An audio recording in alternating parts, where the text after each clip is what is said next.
Today we are going to talk about how to avoid burnout. We made 1 million in our second year in practice. We're trying to help as many chiropractors and future chiropractors do the same to help as many people as possible. I don't run any ads, so if you enjoy the content, please subscribe and share it with your colleagues and future colleagues to get on the path to victory. You have to understand how things are up here. I hate that word. I'm gonna be upfront with you guys. Burnout or overwhelmed, I hate those words. I just feel that people are complaining and just whining. So basically, if you're not good at something, you're not gonna love it.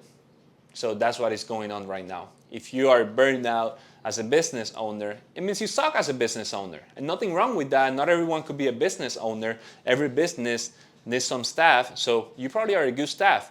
But don't put the excuse that you're overwhelmed or you're burned out. You suck at business. That's it, okay? Nothing wrong with that. Then move on. But don't put that as an excuse. Now, let's talk about the fancy B word, burnout. How can we avoid it? Let's talk about having a good spouse. That's gonna be a game changer. I didn't know what I was capable of doing until I met my wife. Basically, she was the one that reached my maximum potential. I didn't know I was gonna love being a business owner. I didn't know I was gonna love all this journey of up and down, up and down. I freaking love it. But she was the one that got me into the game. But having the wrong spouse is gonna sink you. So look at my example. Thankfully, my wife saw something in me that I didn't know, and I'm here right now.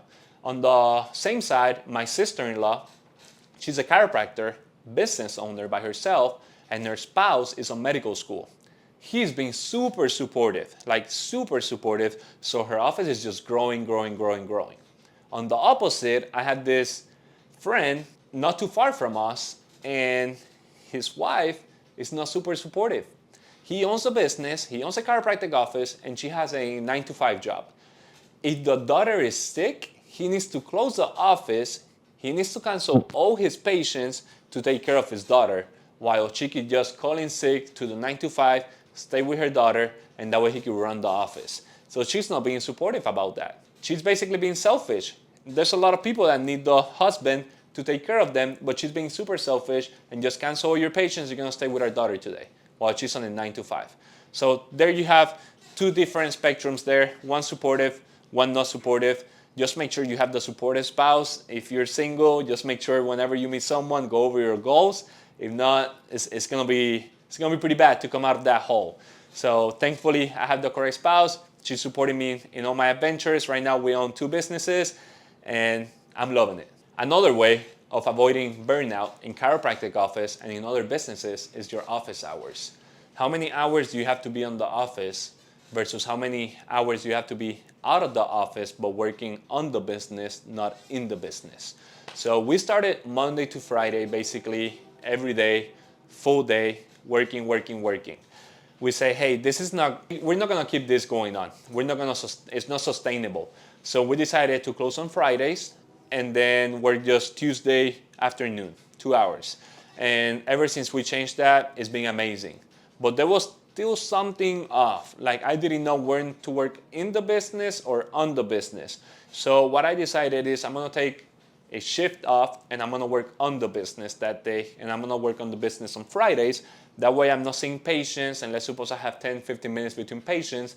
I'm not gonna be focusing on payroll or we need bounty, we need Sharpies. That way I'm focusing on the next patient that is coming, and I'm not thinking about what do we need. You know, that's how people get burned out, because it's anxiety that you're creating by yourself, and that anxiety is not serving you, it's destroying you at the moment. So you have to be careful with what hours are you working.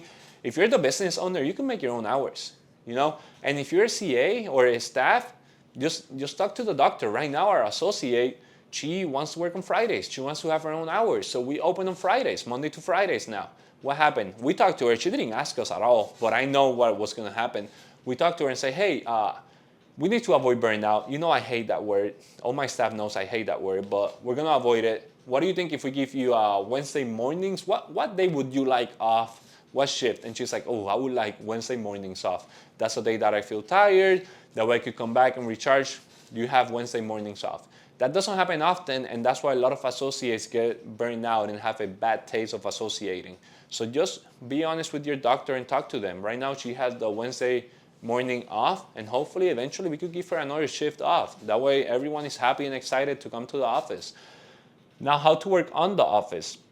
Basically now I chose Fridays to work on the office. I just go to a coffee shop, and that's where we do payroll, we do inventory, everything that needs to happen outside of patient hours, I can do it in that time. That's something my wife takes a lot of care of that, and she does it on Tuesdays. She doesn't want to work Friday, Saturday, or Sunday, so she mainly does it on Tuesdays and Thursday mornings, and it's going great. I am someone that I need to be working. I'm a big believer that God created the job to Adam before he had a wife. I might be wrong, I might not be wrong, totally fine with that, but I love working. So Fridays and Saturdays, I'm still working, even if it's an hour, 2 hours. I try, to create more things. I'm a visionary. But Sundays, I'm trying to be more present with the family, and I'm still working on it. I'm not perfect. I try to put everything aside and spend more time with Emily and Luca. That way I could enjoy them and get back to the week and basically recharge. Vacations. Everyone loves vacations. My wife loves vacation. Her vacation starts when she starts planning the vacation already. We just went on a trip 2 weeks ago. She's already planning the next one. So that's what gets her excited though. If we achieve the goal, she knows we're going to go on that vacation trip. So we're going to work harder because her goals are my goals. And when she celebrates, I celebrate. So basically, she's already planning the next vacation. We're going to hit the goal and we go on the next vacation. So every time we come from a vacation, we're already planning the next one. That way we're looking forward to something to do to achieve the goal. You need a motivation, a reward. If you don't reward yourself, you're gonna get burned. Basically, what is the point of achieving your goal if you're not rewarding yourself? Just to say you did it, and now what? You need to celebrate that and go back to the grind. Clarity breaks.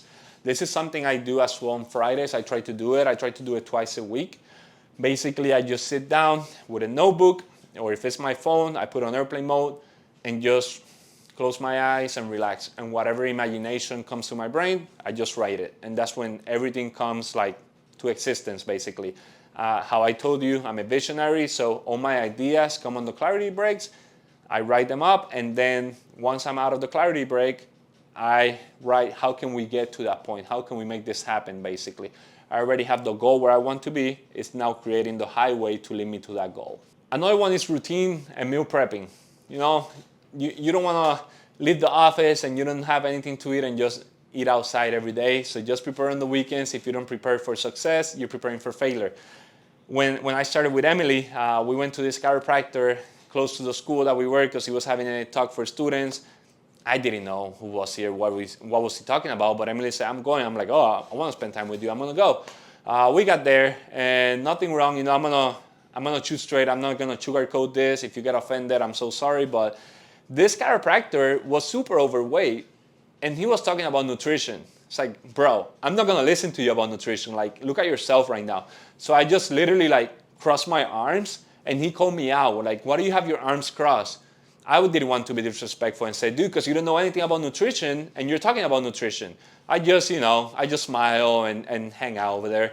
But after literally listening to that, I was like, wait, I cannot be like that. I'm going to have a good diet, and I'm going to hit the gym. It's not about having a six-pack, because no, it's not about that. It's just about carrying yourself healthy, basically. Look good, and the patient is going to say whatever you say. Well, the patient is going to do whatever you say, basically. They're going to follow your instructions because you're looking pretty good and you look pretty healthy. So it's the same thing.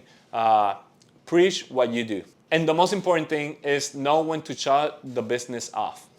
Okay, a lot of problems that I was having is I was finishing from the office, I got home, and I kept talking about the office to Emily, office, basically 24/7.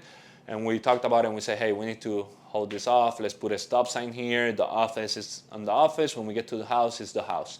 And that is something a lot of people struggle with. It's easy to talk about it. It's easy to say, I'm not going to do that. I used to say that in school. I'm not going to have that problem. But yeah, we had it. It's something that is going to happen because if you're pretty passionate about it, it's going to happen. It's pretty hard not to talk about your business when it's not business time. So just be careful with that. Be mindful. If your spouse is not a chiropractor, just pretty mindful about that. Those people are not going to understand. And when you get home, they want to be heard about how their day went, not just about how your day went. So just try to navigate that and have a good time with your family and try to let the office at the office. If you have any question, any concern, please text me, call me, message me. I'll be happy to help.